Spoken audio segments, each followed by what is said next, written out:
इंदौर के वार्ड 15 में विवादित पार्षद पति सुभाष सुनहर पर गंभीर आरोप लगे हैं।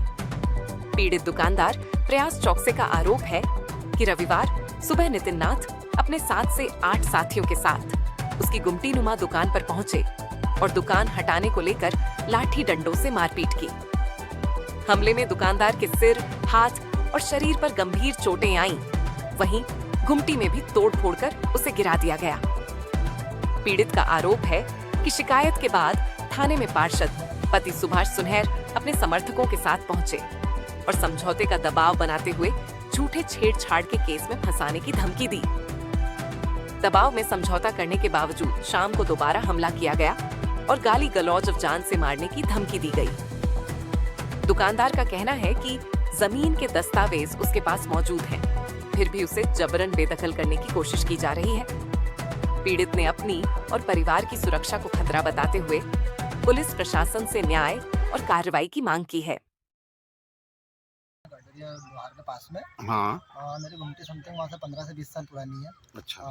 मेरे 2005 से वहाँ पे पट्टे दिए गए थे जी। उस समय से मेरी गुमटी है वहाँ पे। अभी क्या हुआ कि कुछ उपद्रव तरह के लोग हैं, वो कल अभी मेरे इतने समय से गुमटिया चला नहीं रहा था मैं उसको। अब मैं कल ही का टाइम था, समथिंग सुबह 9 साढ़े 9 बजे के समथिंग मैं वहाँ पर गया। तो जब गुमटी खोलने के लिए गया तो कुछ 7 से 8 लोग आए, जिसमें से उनका जो मेन लीडर था नितिन नाथ, मुकेश, रोहित कदम और भी कुछ ऐसे लोग थे। इन्होंने आके गाली गलौज करना शुरू करी कि यहाँ से गुमटी हटाओ। मैंने कहा मतलब क्या बात है, मेरी गुमटी तो आज से नहीं सालों से यहाँ पर है। उस स्थिति में उन्होंने गाली गलौज करना शुरू करी। मेरे विरोध करने पर उन्होंने गुमटी गिरा दी और गुमटी की तोड़फोड़ कर दी। अच्छा। उसके बाद में जब मैं उनको समझाने गया तो मेरे साथ में मारपीट की गई। उसमें से नितिन नाथ और इन्होंने पीछे से रॉड से मेरे सर पे वार किया। अच्छा। जो अभी भी मेरे निशान है। उसके बाद में मैं थाने पर गया। थाने पर जाके मैंने सारी आपबीती बताई, मेरे भाई साहब मेरे साथ ये स्थिति हो रही है। उसके बाद में थाने पर से मुझे मेडिकल के लिए पहुंचा गया जिला अस्पताल। वहाँ पर मेडिकल हुआ मेरा, मेडिकल में भी चोट पाई गई। मेडिकल होने के बाद में सुभाष सुनहर जी बीच में आ गए। अच्छा। मीटर के अंदर, जबकि उनका कहीं तक कोई रोल नहीं था। और उस प्रॉपर्टी पे किसी का भी कोई रोल नहीं, क्योंकि मेरा डॉक्यूमेंट आज से नहीं कम से कम 2005 से अब इतने सालों से कोई भी नहीं आया था। मेरी घुमटी भी रखी हुई है मेरी, क्या पहले पंचर की दुकान थी वहाँ पे, सब कुछ चल रहा था। अब इतने सालों के बाद में सुभाष सुनहर जी बीच में आए और सुभाष सुनहर जी को जब ये पता चला कि मैं वहाँ पे इन उपद्रवियों के खिलाफ रिपोर्ट करने गया हूँ, तो इनके घर से इनकी माँ, बहन, मतलब जो भी परिवार के लोग थे उनको लेके ये सीधे थाने पे पहुँच गए। अच्छा। अब थाने पे कम से कम 50-100 महिलाओं को लेके पूछे। इन्होंने वहाँ से मुझे कॉल किया कि आप या तो आपने यहाँ पे इनके नाम की रिपोर्ट करी है, तो मैं यहाँ पे आया हूँ। और अगर टीआई पे भी दबाव डाला गया इनके द्वारा कि अगर आप लोग रिपोर्ट नहीं लिखोगे तो हम यहाँ पे का चक्का जाम करेंगे। अच्छा। उसके बाद में सुभाष सुनहर से मतलब आपके विरुद्ध झूठी शिकायत दर्ज करने के लिए 50-100 महिलाएं लेकर जो पार्षद पति है सुभाष सुनहर जी वो थाने पहुँच गए। अब उसके बाद में कौन आया मेरे अंकल के पास में, जो कमलेश जी चौक से, उनके पास में फ़ोन आया। उन्होंने कहा कि क्या हो गया भाई साहब, तो बोले कि आपका भतीजे ने रिपोर्ट जो डाली है, तो अगर इनने रिपोर्ट वापस नहीं ली तो मैं यहाँ पे सबको छेड़खानी के केस में पूरे परिवार को बंद करवा दूंगा। अच्छा। मैंने अंकल से बात हुई, अंकल ने बोले कि ऐसा करो बेटा, अपन अगर रिपोर्ट करते हैं तो सुभाष सुनहर जी ने कहा है कि अगर अपन रिपोर्ट डालेंगे तो अपने को छेड़खानी के केस में बंद करा दिया जाएगा। मेरी और भी बात हुई, सभी में यही निराकरण निकला। मैंने कहा ठीक है, आगे से जगह पे आगे विवाद ना करे, मैं रिपोर्ट लेने के लिए तैयार हूँ। मैंने उसके बाद में आके रिटर्न आया थाने पर, जब ये लोग सब जा चुके थे, फोन पे बात हो चुकी थी कि रिपोर्ट ले ली जाएगी, आप चले जाइए। तो इन्होंने मतलब राजीनामा हो गया, इन्होंने मतलब आपसे रिपोर्ट ना लिखवाने के लिए दबाव बना दिया। ना लिखवाने के लिए इन्होंने दबाव डाला। मैं डर गया था भाई साहब, अगर मैं रिपोर्ट नहीं देता हूँ तो ये मुझे छेड़खानी के केस में बंद करवा दे।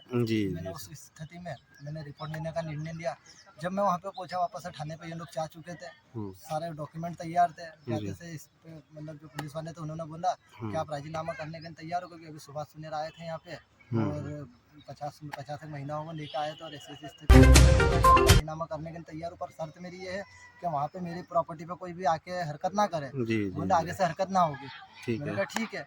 अब मैंने वहाँ पे जाके राजीनामा कर दिया। राजीनामा होने के बाद में मैं वहाँ से चले गया।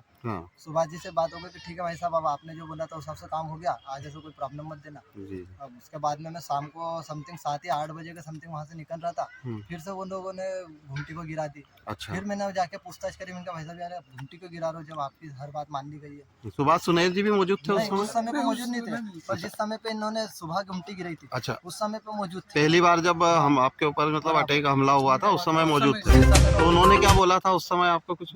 सुभाष सुनेर जी ने आया तो उसके पहले स्थिति सही साइड थी, हम्म। मतलब थोड़ी बहुत हमारी चल रही थी तो उन्होंने उस समय पे, उसके बाद में कहीं से उन्होंने सुभाष सुनेर जी को खबर लगी। सुभाष सुनेर जी आए और उन्होंने डायरेक्ट आके बोले कि घुमटी उनकी सब हटवाओ, बोले यहाँ पे बोले अपना कब्जा होगा। उस हिसाब से उन्होंने कब्जा करने के नीति से जो आए बोले मारा कुटी करो।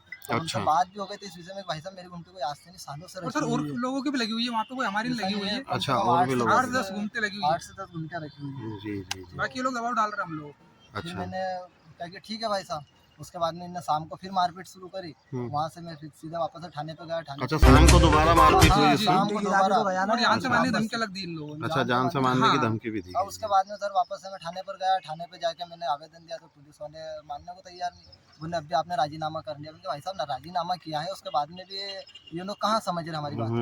तो उनका कहना है बोले कि सुभाष सुनेर बोले इतनी लेडीज़ों को लेके आया था और अगर अपन नहीं करते हैं तो बोले बेटा तुम्हारी ज़िंदगी खराब हो जाएगी। मैंने कहा ठीक है, अगर क्रॉस रिपोर्ट में दिखाएंगे तो इतनी सारी लेडीज़ों को तो एक साथ छेड़ा नहीं होगा। जी जी। उस विषय में बात हुई। फिर उसके बाद में बहुत देर तक बहस होने के बाद में उन्होंने आवेदन लिया। आवेदन लेने के बाद में, आवेदन मेरे पास में है जो सेकंड वाला आवेदन दिया गया है, बोले इसकी जांच होगी। उसके बाद आज सुबह फिर मैं गया था। मैंने कहा भाई साहब मेरे आवेदन का क्या हुआ?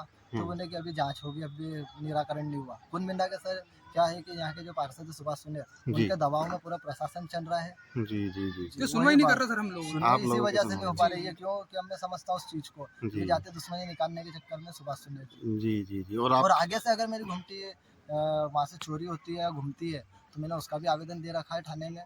तो इनमें इन लोगों के नाम रहेंगे जो ये इस प्रकार है। मुकेश जी करके है एक, और मेरे पास में उनके फोटोज वगैरह भी है। ठीक है, वो आप उनके नाम